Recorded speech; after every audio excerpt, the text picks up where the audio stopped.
everyone, welcome back to another video from Gaming Basics.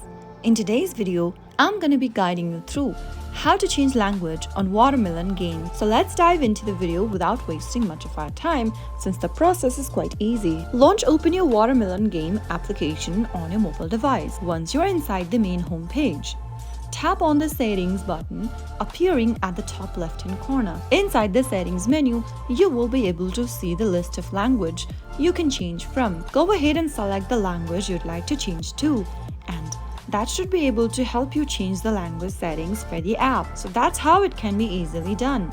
You can always go back to the settings menu and choose the language of your preference from the list. That's how easy it is to change your language on Watermelon game. If you found the video to be helpful, go ahead and give us a thumbs up. Don't forget to subscribe to the channel by hitting the subscribe button.